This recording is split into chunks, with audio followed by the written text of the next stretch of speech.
अस्सलामुअलैकुम, good morning Pakistan. कैसे हैं आप लोग? ठीक ठाक है ना? मज़े में है ना? देखिए भाई, सर्दी हो, गर्मी हो, बहार हो, ख़ज़ा हो, अच्छा मौसम हो, बुरा मौसम हो, स्कूल तो सभी जाते हैं ना। जब स्कूल हम जाते थे, यानी कि हमारे बच्चों के कोर्सेज़ में भी यही लिखा गया है, और हमारे भी उर्दू की आई थिंक दूसरी क्लास की उसमें था, कोर्स में किस में था, दूसरी तीसरी क्लास के कोर्स में, हमारी उर्दू के कोर्स में था, एहतियात इलाज से बेहतर है। और यही बात जब आपको मतलब लाइक बचपन में पढ़ाई जाती थी तो आप तो पढ़ लेते थे, लेकिन इस वक्त आपको बड़े होने के बाद सब यही बता रहे हैं, हर इदारा यही कह रहा है कि एहतियात इलाज से बेहतर है। अब मैं आपको एग्जाम्पल देती हूँ। गर्मियाँ होती हैं शदीद, और उस गर्मी के मौसम में हम निकल जाते हैं जी खेलने कूदने, धूप चिलचिलाती चिलमिलाती धूप में, तो अम्मी पीछे से आवाज़ देके कहती है, हाय हाय इतनी सख्त गर्मी हो रही है, धूप है, खुदा के वास्ते ना निकलो, लू लग जाएगी। अब अगर कोई बच्चा उनका सुन लेता है तो वो बेहतरी मतलब लाइक वो इलाज से बच जाता है, क्योंकि वो एहतियात करता है। मगर जो बच्चा उनकी नहीं सुनता तो वो उसको इलाज होना पड़ता है, क्योंकि वो हीट स्ट्रोक का शिकार हो जाता है।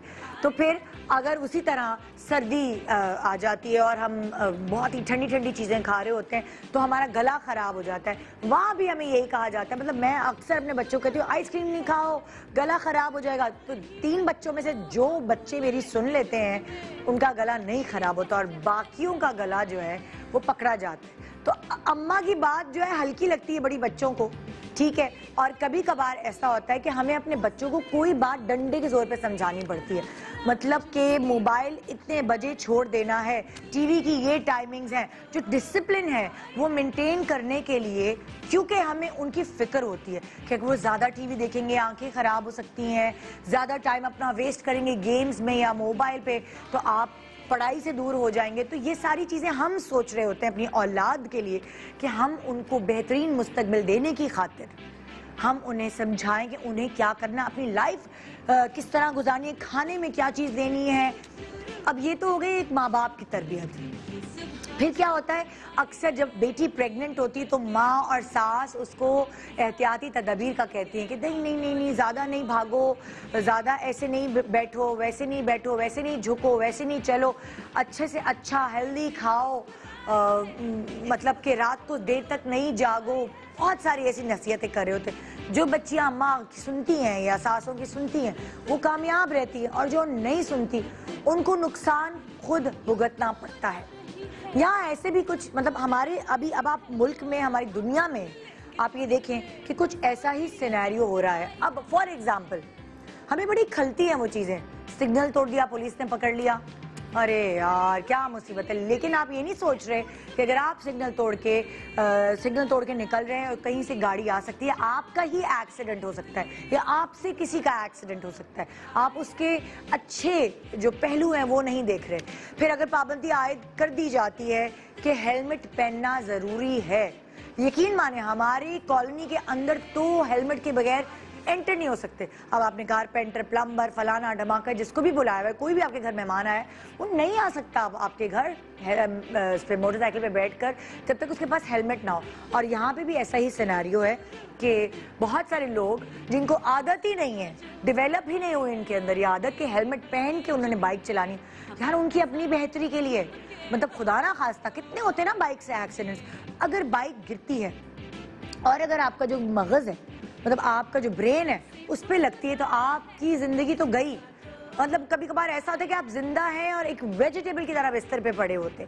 तो बाइक पे गिरने से अगर आपने हेलमेट पहना हो तो चले आपका हाथ टूट जाए या पैर कुछ हो जाएगा या कुछ खराशे आ जाएगी, वो फिर भी बचत है। लेकिन अगर आपके सर पे कोई चोट आ गई तो उससे कैसे बचेंगे? तो हेलमेट आपको बचाता है उन एक्सीडेंट से, उन माइन्यूट मतलब लाइक जरा सी ठोकर लगती है और आप गिर गए, आपको पता ही नहीं चला और आपके सर पे चोट लग गई। तो आपकी भलाई के लिए ही सब आपको बताया जा रहा होता है, लेकिन हमारे यहाँ पता नहीं क्या एक वतीरा बना हुआ है, कॉन्सेप्ट बना हुआ है कि नहीं हमने तो सुननी नहीं है पुलिस की, हमने नहीं सुननी, ट्रैफिक पुलिस की हमने नहीं सुननी, पॉलिटिशियन है तो उनकी तो हमने सुननी ही नहीं है। आई डोंट नो कि हमारी जो आवाम है वो किस तरफ जा रही है। और इसलिए आज का ख़ास शो 1 दिसंबर का आज का जो ख़ास शो है वो ये शो जो अभी हमने प्लान किया है बहुत रखना ज़रूरी है। आपको पता है, अगर मैं नंबर्स के हिसाब से आपको बताऊं, वैसे तो मतलब लाइक 14.5 लाख लोगों की जान चली गई कोरोना की वजह से। अब आप खुद तो बड़े ढेर होशियार बन रहे हैं, हमें तो भाई कुछ होता ही नहीं है, हमें कोरोना हुआ था, बस ऐसे ही थोड़ी बहुत खांसी बुखार हुआ, हम सही हो गए फ्लू की तरह।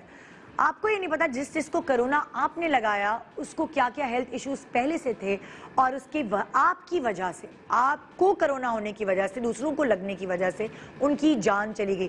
क्या ये गिल्ट, अगर आपको पता चल जाए कि आप उसकी जान के जो नुकसान हुआ वो आपकी जिम्मेदारी थी, तो आप क्या इस गिल्ट के साथ जिंदगी गुजार पाएंगे?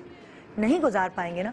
तो मैं सब्जी खरीदने जाती हूँ, मैं फ्रूट खरीदने जाती हूँ, मैं बाजार में अगर निकलती हूँ तो मैं देखती हूँ कि वहाँ कोई भी मास्क नहीं पहना, और मैं सब्जी वालों को कहती हूँ भाई मास्क तो पहनो। अरे बाजी तो हम कोरोना को हो जाएंगे, कोरोना तो हमें नहीं हो सकता। मतलब लाइक इतने ज्यादा शोर कैसे हैं आपके भाई, आपको कोरोना नहीं हो सकता? तो आप अपने आप को बचाने के लिए भी मास्क पहनते हैं और दूसरों को भी बचाने के लिए मास्क पहनते हैं, क्योंकि अभी ज्यादातर ये हो रहा है कि किसी में तो सिम्टम्स ही नहीं आ रहे। फॉर एग्जांपल मैं आपके सामने खड़ी हूँ, जब मुझे कोरोना हुआ था तो मुझे सिम्टम्स नहीं आए थे और मैं इसी तरह ऑफिस आती रहती, तो शुक्र है कि मैं मास्क का इस्तेमाल करती थी, तो मेरी वजह से मेरे टीम को कहीं स्प्रेड नहीं हुआ। ठीक है, आती थी, काम करती थी अपना ऑफिस दूर दूर से, हम सब दूर दूर होते थे और मैं फटाफट घर चली जाती। तो अगर तो यासिर को सिम्टम्स ही नहीं आते तो मैं चेक ही नहीं कराती और मैं इसी तरह दनाती घूमती फिरती, क्योंकि मुझे सिम्टम्स ही नहीं थे। इसी तरह आप लोगों के साथ भी ऐसे ही हो रहा है कि सिम्टम्स नहीं होते और आपको पता नहीं चलता, आप ना जाने कितने लोगों को कोरोना बांटते फिरते। मैंने सुना एक इंसान 18 लोगों को कोरोना लगा सकता है। जस्ट इमेजिन कि ऐसा होता रहा तो कितनी मल्टीप्लिकेशन होती रहेगी। अच्छा, अब क्या हुआ, ये पाबंदियां तो लग रही हैं। अब पाबंदी क्या लगी है? पहले लगी थी कि 6 बजे बाजार बंद होना था, अब 8 बजे तक पाबंदी कर दी है। अब 8 बजे तक हो गई है पाबंदी।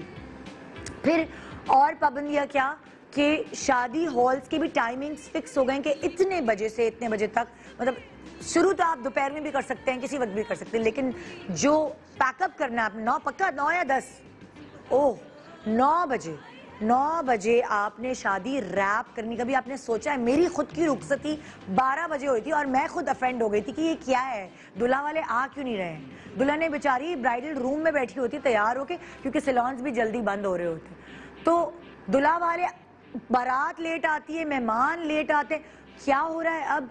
जो बेचारे जिन लोगों की शादियां तय हैं, मतलब लाइक पिछले साल से बुक कराया था हॉल या शादियां तय हैं, उनकी शादी बिल्कुल फीकी बेगानी रह जाती है, क्योंकि दुल्हन स्टेज पे ही नहीं पहुंच पाती, लाइटें हॉल्स की बंद हो जाती हैं। ये पाबंदी लगाई, इस पे भी चीखम पुकार शुरू हो गई। लोगों का क्या कहना है? क्या 9 बजे के बाद कोरोना भाग जाएगा? क्या 9 बजे के बाद कोरोना चला जाएगा? होटल्स बंद हो रहे हैं, रेस्टोरेंट्स पे 10 बजे की पाबंदी लगी हुई है कि आपने बंद करना है।